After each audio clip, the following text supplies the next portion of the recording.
Hello everyone, most welcome education rise के इस online platform पर। बच्चों, आज अपन पढ़ेंगे जो इंग्लिश की ग्रामर है।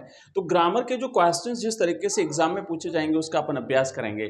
ठीक है, तो ग्रामर के वैसे 4 टॉपिक है। 4 टॉपिक में से आपके दो क्वेश्चंस आएंगे, तो दो क्वेश्चंस हम यहाँ पे सॉल्व करने वाले हैं। तो देखो, पहला क्वेश्चन यहाँ पे लिखा हुआ है कि join the following sentences using the connectives that in brackets. तो यहाँ पे जैसे कनेक्टिव्स है हु, उसके बाद नेक्स्ट पे है विच। तो इन कनेक्टिव्स का प्रयोग करते हुए हमें इन सेंटेंसेस को जोड़ना है। दो सेंटेंसेस है, हमें इन्हें ज्वाइन करना है। तो ये अपना जो क्लॉज वाला टॉपिक है, उस क्लॉज वाले टॉपिक में से लिया गया है, ये क्वेश्चंस लिए गए हैं बच्चों ना। क्लॉजेज जो है जिसमें नाउन क्लॉज, एडजेक्टिव क्लॉज और एडवर्ब क्लॉज हमारे सिलेबस में है। तो यहाँ पर हमें जोड़ना है पहला सेंटेंस हु से, दूसरा सेंटेंस विच से। ऐसे ही एग्जाम में पूछे जाएंगे, आपको दिया जाएगा, आप जोड़िए। तो देखो, हु का मतलब होता है जो, हु का मतलब होता है जो, और ये व्यक्ति के लिए आता है।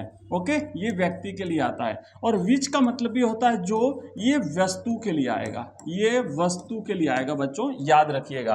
और हु जिसके लिए आया है ना, उसके जस्ट बाद में इसे रख दिया जाता है। फॉर एग्जाम्पल जैसे देखिए कि God helps those they help themselves.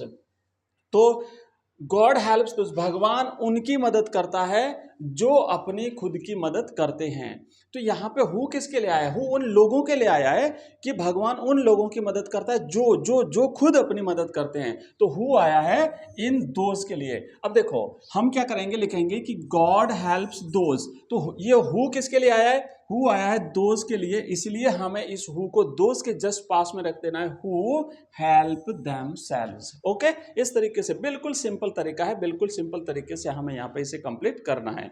इसी तरीके से विच है, और विच भी जिस वस्तु के लिए आया है उसके जस्ट बाद में रख दिया जाता है, उसके जस्ट पास में लेकिन बाद में रख दिया जाता है। जैसे the room is mine, it's interior is fine. Room कमरा मेरा है, और इसका जो इंटीरियर है, अंदर का जो पोर्शन है, बड़ा फाइन है, अच्छा है। तो अब यहाँ पे है विच। अब बात हो रही है उस रूम की कि किसका इंटीरियर फाइन है, तो उस रूम का इंटीरियर फाइन है। तो देखो, हम लिखेंगे कि द रूम। अब रूम आया, विच आया है इस रूम के लिए, इस रूम के लिए, तो इन विच हमने यहाँ पे रख दिया। ठीक है, in which the interior is fine, ये जो रूम है ये मेरा है, इज माइन। तो विच हमें इसके बाद में रख देना है। अब ये हमने किए दो। और अब नेक्स्ट देखिए, यहाँ पे अगला हमारा जो है यहाँ पे सेंटेंसेस को कंबाइन करना है ना। सिंथेसिस का जो टॉपिक है, सेंटेंसेस को कंबाइन करना लिखा हुआ है कि combine each set of sentences into one sentence as directed. जैसा कि निर्देश दिया गया वैसा करना है हमें। यहाँ पे सिंपल सेंटेंस बनाना है, हमें यहाँ पे कंपाउंड सेंटेंस बनाना है। तो सेंटेंस हमारे पास है ही फिनिश्ड हिज वर्क, एक सिंपल सेंटेंस है। ही वेंट होम, दूसरा सिंपल सेंटेंस है। दोनों सिंपल सेंटेंसेस को ज्वाइन करके हमें बनाना है एक सिंपल सेंटेंस। तो हम इसे बनाएंगे कि having finished his work he went home. अपना यहाँ पे जीर्ण का प्रयोग करते हुए जो है इसे कंप्लीट, इसे जो है वो सेंटेंस को कंप्लीट किया, वन सिंगल सेंटेंस में बनाया है। नेक्स्ट दूसरा देखिए, I am hard up, I will help you. और इसे कंपाउंड में बनाना है हमें, तो लिखेंगे I am my self hard up, nevertheless I will help you. अब मतलब मैं खुद कठिनाई में हूं, अदरवाइज मैं आपकी हेल्प करता। अब ये तो हो गया। अब हमें क्या करना है, ये हमारा कंजंक्शन वाला जो टॉपिक है, कंजंक्शन में से दो सेंटेंस लिए हैं। पहला सेंटेंस है fill in the blanks by choosing words given in brackets. Brackets में दिए हुए जो वर्ड्स हैं, इसमें से किसी एक को चूज करते हुए आपको जो है ये इसे कंप्लीट करना है। तो अब यहां पे देखिए, पहला देखते हैं हम। पहला क्या लिखा हुआ है कि they are intelligent, she is intelligent. वे इंटेलिजेंट हैं और वह भी इंटेलिजेंट है। हमें एज वेल एज या सो, दोनों में से किसी एक का यूज करके इसको कंबाइन करना है।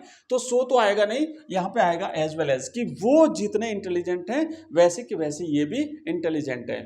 तो यहां देखिए कि दे एज वेल एज सी, है ना, वे वैसे के वैसे ये, तो दोनों को एज वेल एज से जोड़ा है, उसके समान आर इंटेलिजेंट। ओके, और फिर नेक्स्ट है कि Ram went to Kota, Sita went to Kota.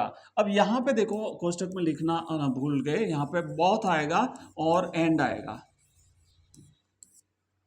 ठीक है, मतलब ये तो बहुत एंड ऐसे लगेगा, बहुत एंड है, और यहाँ पे कोई और ऑप्शन भी आ सकता है, और ऑप्शन भी आ सकता है, तो इनमें से कोई एक लेना। तो यहाँ पे हम बोथ एंड का प्रयोग करेंगे। बोथ, बोथ मैंने दोनों, कौन, बोथ राम फिर and Sita went to Kota. Next है बच्चों, नेक्स्ट अगला है हमारा, यहाँ पे तीसरा है, it to be a spy, turn down turn out. तो यहाँ पे रहेगा टर्न आउट, ये फ्रेजल वर्ब से आपको याद करनी पड़ेगी। ठीक है, he it turn out to be a spy. Spy का मतलब जासूस होता है बच्चों, स्पाई का मतलब होता है जासूस, तो आप थोड़ा सा इन्हें याद कर लीजिए। नेक्स्ट है, cholera has in the city broken out या ब्रोकन अप, फैलना, जैसे कोई बीमारी जो फैलती है ना, उसे कहते हैं ब्रेकआउट, है ना, ब्रेकआउट, और टेंस के हिसाब से पास्ट टेंस है, ब्रोकन आउट यहाँ पे हुआ है। तो ये हमने किए हैं कुछ ग्रामर के, और ग्रामर के जो चैप्टर हैं, चैप्टर वाइज की किस चैप्टर में से किस टाइप के क्वेश्चंस आएंगे, और उसके रूल्स, उसके रेगुलेशंस, उसके सारे जो ग्रामर का जो एक एक टॉपिक अगर पढ़ना चाहते हैं, तो ये सारी चीज़ें आपको हमारे इसी वीडियो के डिस्क्रिप्शन में प्लेलिस्ट में लिंक दी हुई है, वहाँ से भी आप देख सकते हैं। साथ ही साथ हमारे ऐप पे भी ये सारा पूरा कोर्स आपको मिल जाएगा ग्रामर का। तो इस तरीके से आपके एग्जाम में प्रश्न पूछे जाएंगे, और एक एक करके जितने भी टॉपिक हैं हम इंग्लिश के सारे टॉपिक कवर कर रहे हैं। इंग्लिश के अलावा जो हमारे बाकी सब्जेक्ट है, हिंदी कंपलसरी, हिंदी साहित्य, हिस्ट्री, पॉलिटिकल साइंस, ज्योग्राफी, सारे के सारे सब्जेक्ट हम कवर कर रहे हैं। हम मॉडल पेपर्स अवेलेबल करवा रहा हूँ मैं, इंग्लिश के हमने 10 मॉडल पेपर्स बनाए हैं। तो ये 10 मॉडल पेपर्स आपको हमारे ऐप में मिलेंगे। ऐप है हमारा एजुकेशन राइज नाम से हमारा ऐप है बच्चों। ये 10 मॉडल पेपर्स जो है वो आपको हमारे ऐप में मिल जाएंगे। ठीक है, मिलते हैं नेक्स्ट वीडियो में, तब तक के लिए बाय, थैंक यू, धन्यवाद।